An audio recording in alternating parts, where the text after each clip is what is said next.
পিঠা ভালো হবে না, পিঠার গুষ্টি ভালো হবে।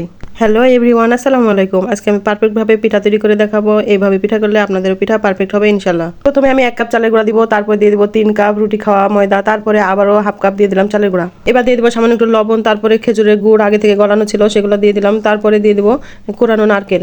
এখানে টাটকা নারকেল দিলে বেশি ভালো হয়, আমার কাছে ছিল না তাই ফ্রিজের নারকেলে দিয়েছি। এখন আমি সবকিছু ভালোভাবে মাখিয়ে নিব। শীতের মধ্যে কেনা গুড় ছিল, ফ্রিজে দেখে খেতে ইচ্ছে করছে সেজন্য পিঠা তৈরি করছি। আমার কাছে শীত গরম কিছু লাগে না। সবকিছু ভালোভাবে মাখানো হয়ে গেলে দিয়ে দিব হালকা কুসুম গরম পানি। পিঠার ময়দা ধৈর্য ধরে মাখাতে হবে, তাড়াহুড়া করলে চলবে না। অল্প অল্প করে পানি মিশাবো আর ময়দাটা ভালোভাবে মাখিয়ে নিব। এখানে আমি কিন্তু ঠান্ডা পানি একবারও ব্যবহার করিনি। শেষে যে পানিটা দিব সেই পানিটা থাকবে একদম ফুটন্ত গরম পানি। এইভাবে পিঠা তৈরি করলে পিঠা সুন্দর নরম তুলতুলে হয়। আমি যেভাবে পিঠা তৈরি করছি সেভাবে পিঠা তৈরি করলে ঠান্ডা হলেও নরম তুলতুলে থাকবে। পিঠা তৈরি করার জন্য ময়দা গোলানো কমপ্লিট। এখন আমি আগে থেকেই তেল গরম করা কড়াইয়ে দিয়ে দিব গোলানো ময়দা। এইভাবে পিঠা তৈরি করলে সবগুলা পিঠা ব্যাঙের মতো ফুলে যাবে। এই পিঠা মিডিয়াম লো আঁচে ভেজে নিতে হবে, হাই হিটে ভাজলে উপরে পুড়ে যাবে, ভেতরে কাঁচা থেকে যাবে। ময়দা গোলানো ভালো হলে পিঠাও সুন্দর ফুলকো ফুলকো তৈরি হয়।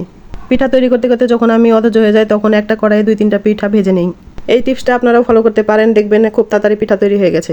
পিঠাগুলোর কপাল ভালো না হলে আরও বড় কড়াই হলে একসাথে আরও অনেকগুলো পিঠা ভাজা হতো। যাই হোক, আমার পিঠা তৈরি করা কমপ্লিট। অসম্ভব মজার খেতে এই পিঠা।